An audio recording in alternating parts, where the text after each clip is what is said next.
Fenyx stumbled upon a winged creature, easily mistaken for a fairy. However, as Fenyx freed the small creature imprisoned on the isle, she let out a cry, which meant, "Great hero, I am but a piece of Nike, the goddess of victory. Please free the others, so I may return to my full glory." They won't win without Nike. She's like a glove or a thing you wear that protects you while running. A helmet. So, what is it? Fenyx would need to free it to find out. Yeah, but you can tell me now. Can you please respect my narrative pacing?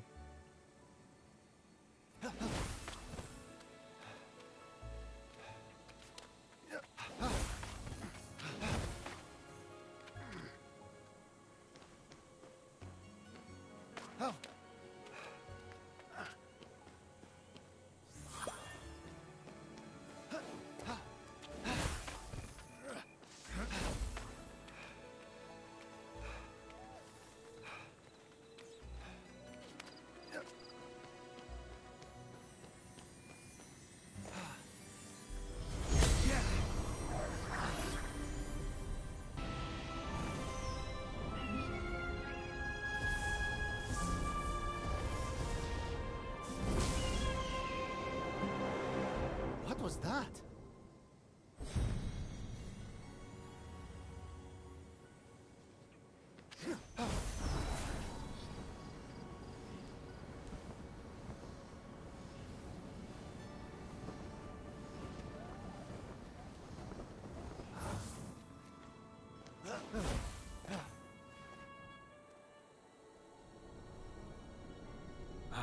The Valley of Eternal Spring.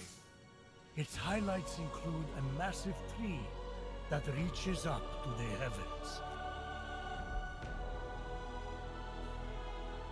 The Hall of the Gods.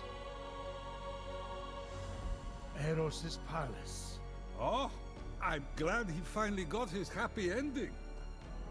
And a palace belonging to the goddess of beauty herself. Of course, Aphrodite would claim the prime real estate with the best view. As long as she's safe from prying eyes, I'm happy. From such great heights, a fluttering of birds, feeding from the most beautiful apple tree, caught Fenyx's eye. Fenyx was about as high as I was when I thought marrying Aphrodite off to Hephaestus would stop the other gods from fighting over her. Yes, that view from Mount Olympus is something else.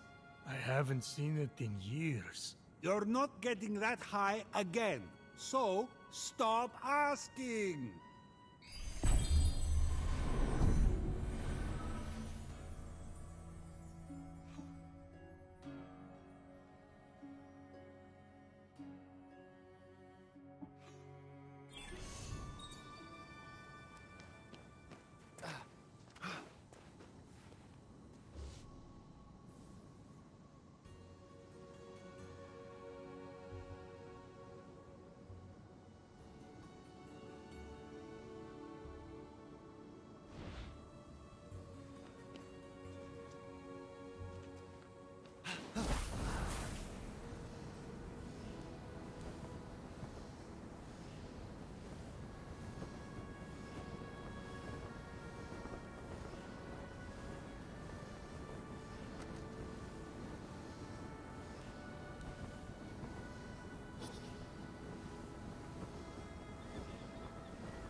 Come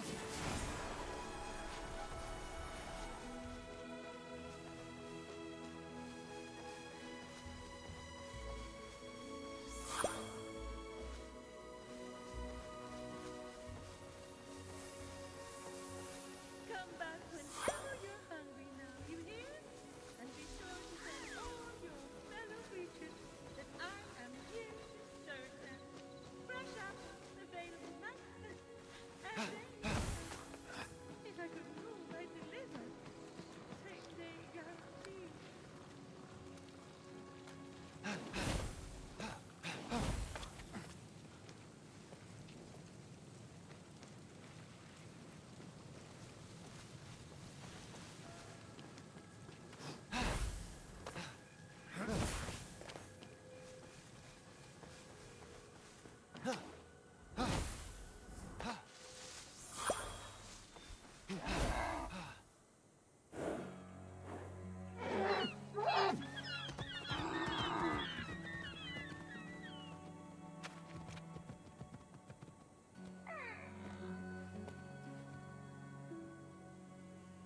You wouldn't happen to be Aphrodite?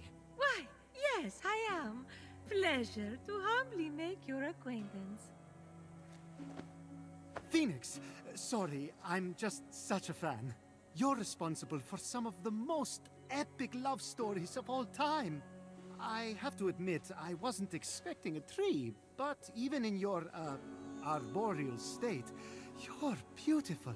Oh, that's sweet of you to say, but the only mirror I gaze into these days reflects the happy smiles of the creatures I help. Oh, if only I could travel to those most in need. But alas, my roots keep me anchored here. So that's why Typhon did this to you.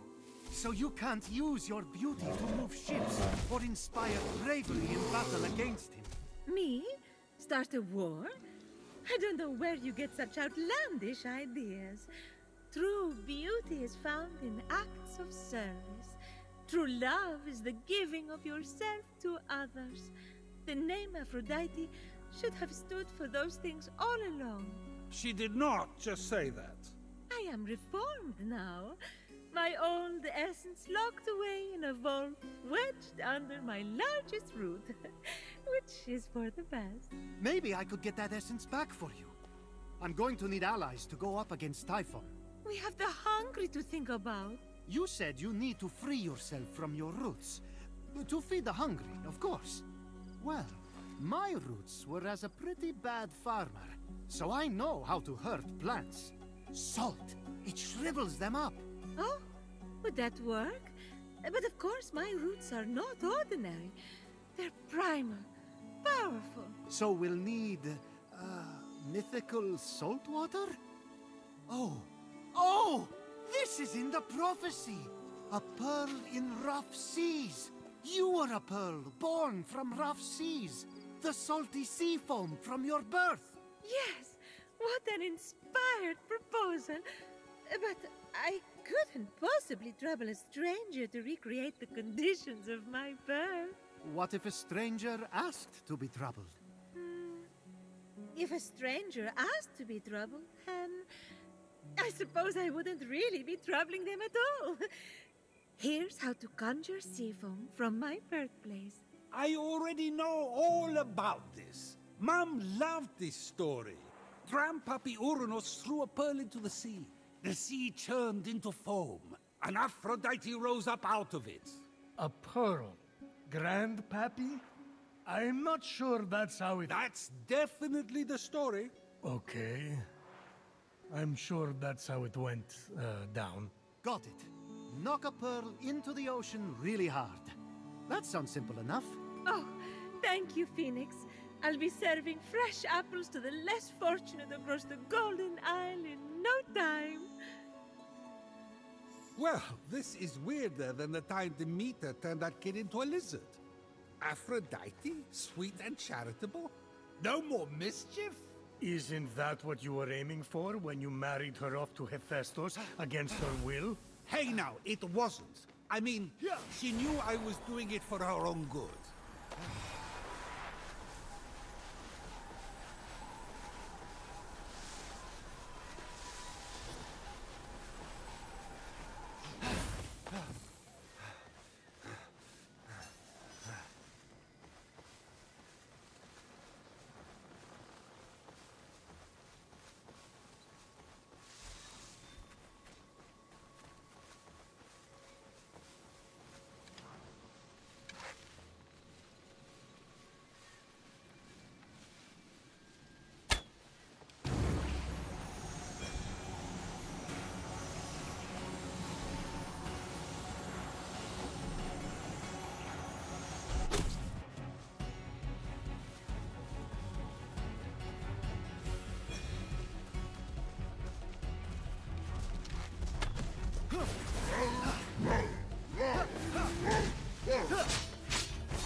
Locked all the Cyclopes away with the other titans, huh?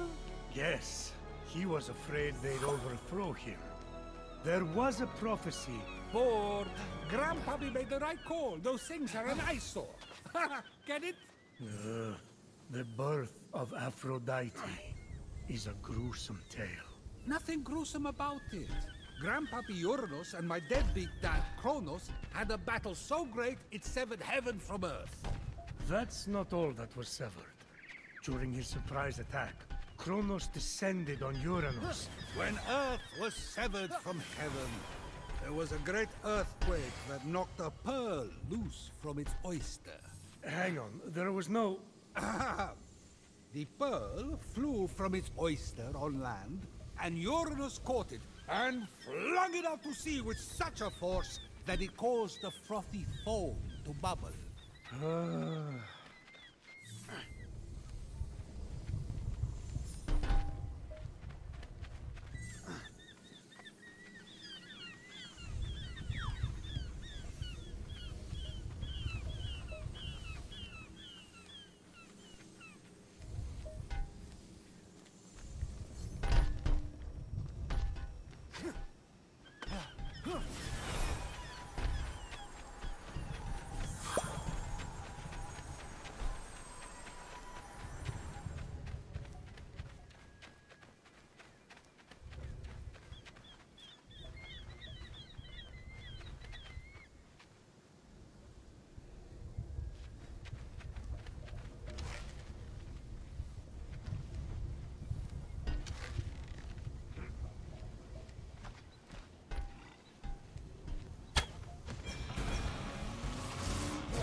From the sea foam, Aphrodite rose, full grown, beautiful as that same pearl. I can't take this anymore. Zeus, Gaia lied to you about how Aphrodite was born. Oh yeah? Then tell me how it really happened. And Kronos, they fought. You can't be serious. Fell into the sea. That's...